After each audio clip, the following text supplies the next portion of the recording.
Welcome everybody to Extreme Offroad Silly Bills, and today we're dealing with the 1999 Lotus Elise Series 1 Sport 190. Now this is 761 horsepower, 551 pounds-feet of torque from a 3.6 litre turbocharged inline-6 engine. The car itself now weighs 1,468 pounds, now has off-road tyres, all-wheel drive and off-road suspension, and it can do 0 to 60 in 2.315 seconds, 0 to 100 in 4.576 seconds, and going to a top speed of 206 miles an hour. So yeah, after the monumentally impressive Porsche from the previous episode, I thought we'd give her another track-orientated vehicle to go on this series. And yeah, it's got big shoes to fill with the Lotus Exige S, providing an impressive time. So let's see what this car can do. So yeah, that Lotus Exige S is in 27th place as of this video. So yeah, I'm hoping this can do as well as that, because yeah, that was surprisingly quick. Though, and yeah, I'm not really expecting this to be as quick as a Porsche, because it doesn't have anywhere near the level of power as that car, and nor is the handling as great. But it's still very little in the way of weight. It's got a reasonable amount of power, well, far more than it had originally, so it is asking a fair bit in that regard. And obviously, it's also dealing with all-wheel drive and off-road elements as well. So yeah, as you can see, it's sort of struggling for grip here.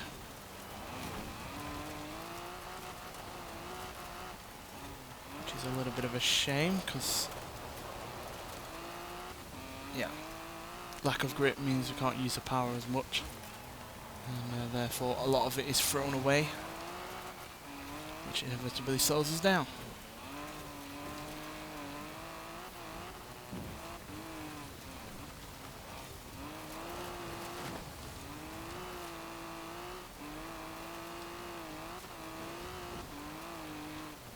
Reasonable rate of speed down there though.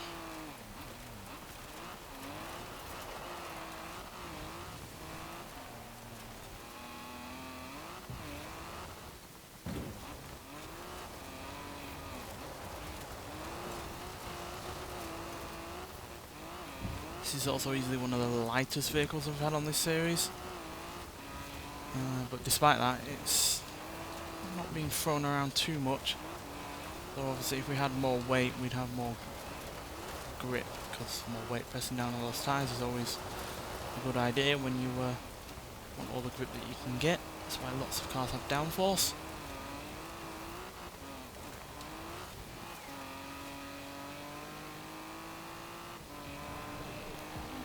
Reasonable top speed there at the finish line, 175 miles an hour. And we managed a time of 2 minutes 4 seconds .251, so not quite as quick as the Exige S that, like I said, got into 27th place, but it's less than half a second behind that car, so not bad when you're considering there's a 13-year difference.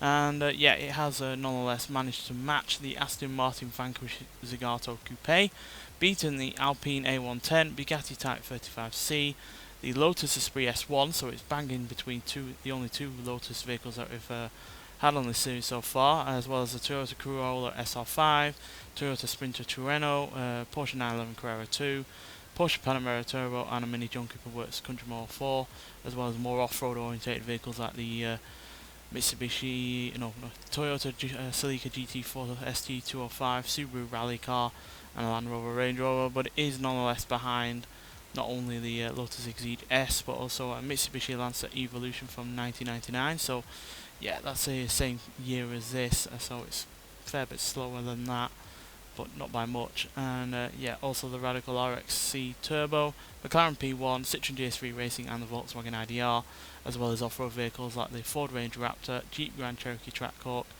and the Porsche Macan Turbo. So yeah, it's a pretty damn good car, but compared to other vehicles that we've had a lot of vehicles on this series, it's just a little bit middling in a lot of ways.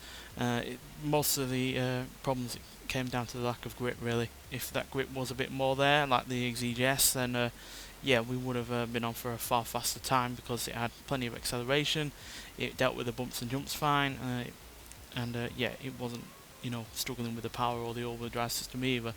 It was just the lack of grip really that harmed it overall, which is a bit of a shame, but that's the way it goes. Nonetheless, thanks for watching, and I'll see you in the next one. Bye.